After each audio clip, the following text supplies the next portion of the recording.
So today I want to talk about orcas. You know, these sadistic, roided up dolphins that just don't give a shit about anyone else in the ocean because they are the top dog and there's no one who's touching them. You know, I think they're so interesting. And so yeah, I thought let me go on a bit of a spiel about why I think these things are so cool. Well, firstly, I mean, they're basically the humans of the ocean. You know, they don't just hunt, they scheme, they come up with intricate techniques to increase their chances of a successful meal or hunt, I guess, if you want to call it that. And nothing's off the menu at the end of the day. They are the apex predator in their world. So, like, you know, fish, seals, sea lions, dolphins, porpoise, shark, rays, large whales, cephalopods, seabirds. The list goes on. It is not just about, you know, them being picky eaters or anything. They'll hunt anything they want to. And it's not just the hunting. They do it for practice. They hone their craft, and sometimes they just like tormenting other animals for their own amusement, like this.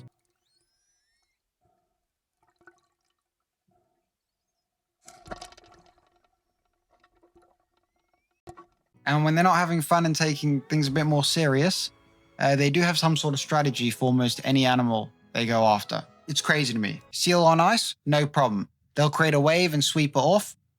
Seal on beach, no problem. Let's launch ourselves onto the beach and shimmy away with a mouthful of seal. No seal on beach, no problem at all. Let's just practice for when there will be one on the beach, you know?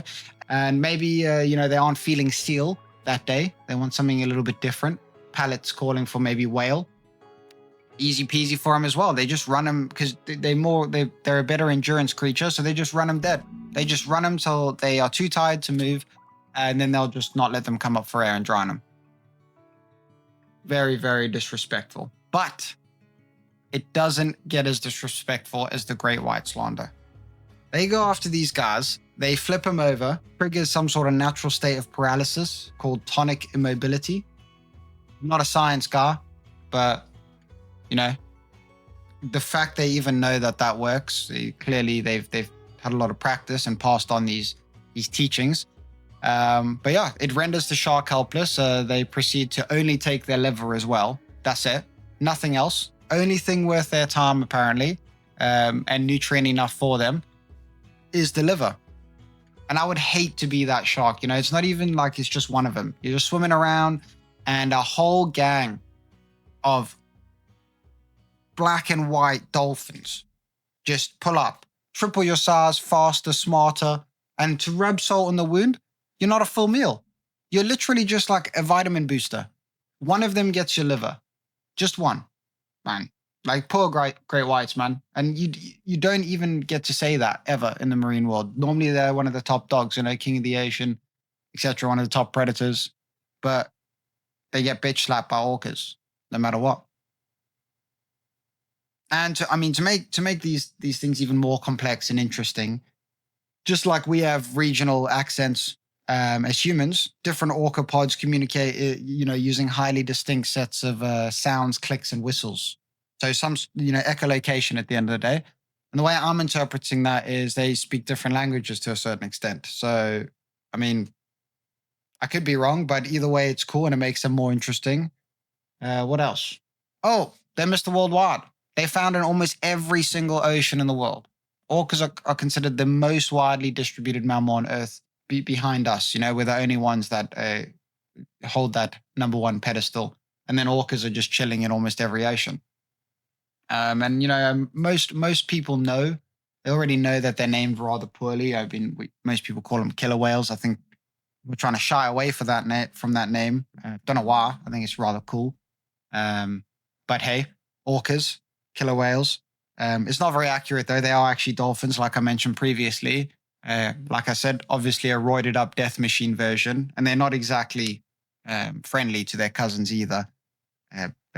They've been known to bully dolphins as well. So yeah, I don't know. They don't care. However, they are somewhat adequately named, I guess, because it does originate from ancient sailors' observations of groups of orcas hunting and preying on larger whale species, I quote. I mean, rather interesting. I mean, I guess I think it should be more so than whale killers then, I guess, if they're the hunters of the whales. But either way, They got one of the better names on the list. I mean, they could have ended up like this guy here. And obviously, they're a menace to anyone in the ocean. We've established this, but they seem to be pretty chill with us. Don't know what it is. There's a few reasons that research has given us. I'll run through those now, but I think they're pretty chill with us for mainly curiosity, but I'll get into that. There's never been a recorded fatal orca attack on a human in the wild. Obviously, in captivity, that's a different story, and that's like a whole other video because there's so much into why it's just despicable to keep these things in small housing and captivity. They should be. They're a global animal, like we say. They travel completely. So you drive them nuts, and then yes, they're gonna cause problems. But that aside, back to what we were saying about them in the wild, right? Completely chill with humans, never a fatal attack. There's a few reasons, obviously. They're culturally picky eaters, apparently, even though I just went through a list of shitloads of food that they'll go after.